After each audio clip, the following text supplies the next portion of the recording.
Dhaka university ملک میں بڑی سیاسی تحریکوں کی علمبردار اور مزاحمتی آوازوں کا فکری مرکز رہی ہے۔ چاہے وہ 1952 کی بنگالی زبان تحریک میں اپنی مادری زبان کے تحفظ کے لیے بنگالی عوام کا لازوال جوش ہو، یا 1966 کی خودمختاری تحریک میں مشرقی پاکستان کی سیاسی و معاشی خودمختاری کا مطالبہ، یا 1969 کی بغاوت میں پاکستان کی فوجی آمریت کے خلاف احتجاج۔ یہی وجہ تھی کہ پاکستانی فوجی حکومت، جو ڈھاکہ یونیورسٹی سے سخت نفرت کرتی تھی، نے 1971 میں آپریشن سرچ لائٹ کا آغاز کیا، اور سب سے پہلے یونیورسٹی کیمپس میں اپنے وحشیانہ فوجی کریک ڈاؤن کا آغاز کیا۔ اس نے آزادی کی جنگ کو جنم دیا، جس کے نتیجے میں بنگلہ دیش ایک آزاد ملک کے طور پر ابھرا۔ 1971 کے بعد، ڈھاکہ یونیورسٹی نے ترقی پسند، سیکولر اور جمہوری اقدار میں جڑی فکری گفتگو کے قلعے کے طور پر اپنی منفرد گرفت برقرار رکھی۔ اس کی متحرک سیاسی سرگرمیوں نے ملک کو کئی بااثر مستقبل کے رہنما دیے اور یوں بنگلہ دیش کے قومی سیاسی منظرنامے کو تشکیل دیا۔ 1990 کی اینٹی ارشاد تحریک میں ڈھاکہ یونیورسٹی کے طلباء کا کردار بھی اہم رہا، جس نے بنگلہ دیش میں کئی دہائیوں کی فوجی حکومت کا خاتمہ کرتے ہوئے جمہوریت اور ایک شہری قومی حکومت کی بحالی کا راستہ ہموار کیا۔ جب بات اسلام پسند سیاست کی ہو، خصوصاً جماعت اسلامی اور اس کی طلبہ تنظیم اسلامی چھاترو شبیری (ICS) کی، تو ڈھاکہ یونیورسٹی نے ہمیشہ اپنی شکوک اور مخالفت کا اظہار کیا۔ جب 28 سال کے تعطل کے بعد 2019 میں طلبہ انتخابات دوبارہ شروع ہوئے تو شبیری نے کوئی باضابطہ پینل نہیں اتارا کیونکہ اسے کسی بھی سرگرمی کے انعقاد سے روکا گیا تھا۔ اس کے باوجود، اس کی خفیہ سرگرمیاں کیمپس میں جاری رہیں، جس سے شبیری کی خاموش موجودگی برقرار رہی۔ 2024 کے جولائی کے بغاوتی تحریک، جس کی قیادت ڈھاکہ یونیورسٹی کے طلباء نے کی، نے شیخ حسینہ کے 15 سالہ سیاسی اقتدار کے خاتمے کو ممکن بنایا، اور جماعت اسلامی نے خود کو ایک معتدل، ترقی پسند اسلامی جماعت کے طور پر دوبارہ متعارف کرایا۔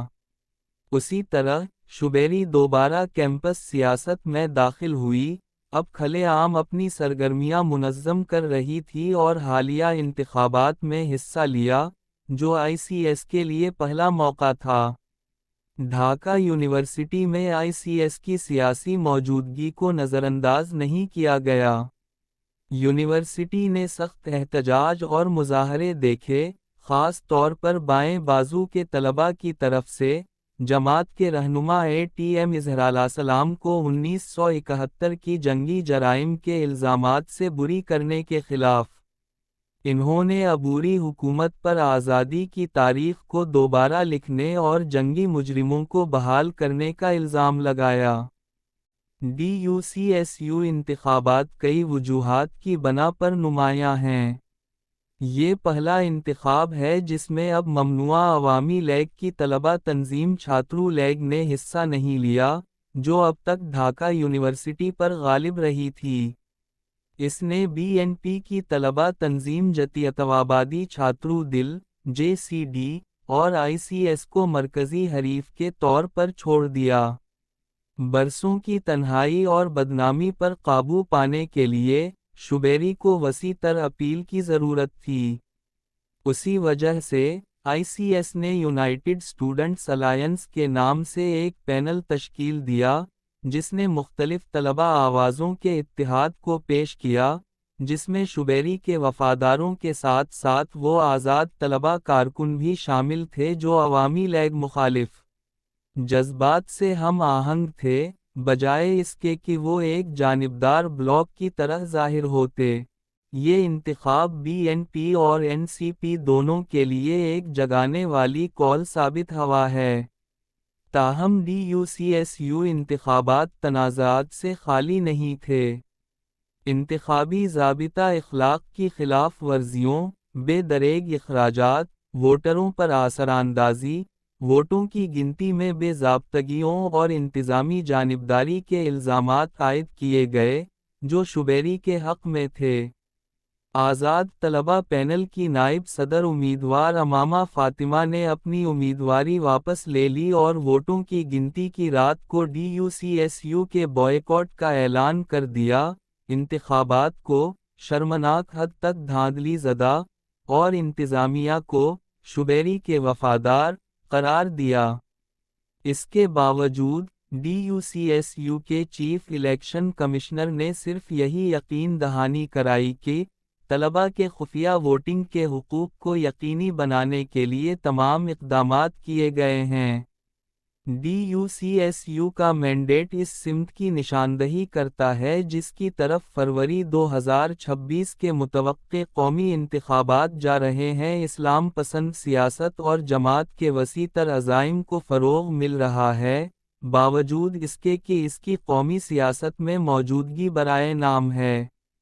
صرف 5 ماہ باقی رہ جانے کے ساتھ شوبیری کی فتح نے BNP اور NCP کے لیے اپنی انتخابی حکمت عملی کو دوبارہ ترتیب دینے کے لیے کم وقت چھوڑ دیا ہے، اور جماعت اور دیگر اسلامی جماعتوں کے لیے مرکزی دھارے کی سیاست میں نمایاں ہونے کے زیادہ امکانات فراہم کیے ہیں، جو اب ایک ہی بیلٹ کے تحت مقابلہ کرنے کے لیے اتحاد بنانے کے قریب ہیں۔ اگرچہ یہ ابھی واضح نہیں ہے کہ جماعت اس اتحاد کا حصہ ہوگی یا نہیں، لیکن اسلام پسند اتحاد اس کے انتخابی حریفوں کے لیے مزید پیچیدگی پیدا کرتا ہے۔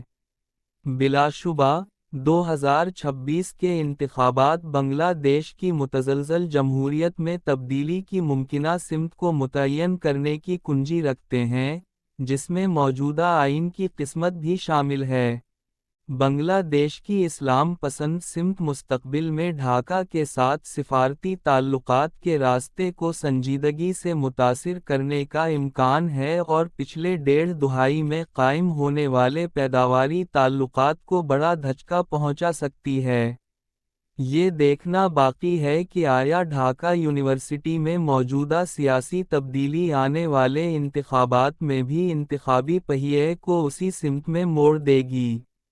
بھارت اب صرف یہی امید رکھ سکتا ہے کہ ڈھاکہ میں عبوری حکومت کی طرف سے مسلسل وعدہ کیے گئے ایک جامع، مستحکم، جمہوری سیاسی عبوری عمل کو ممکن بنایا جائے۔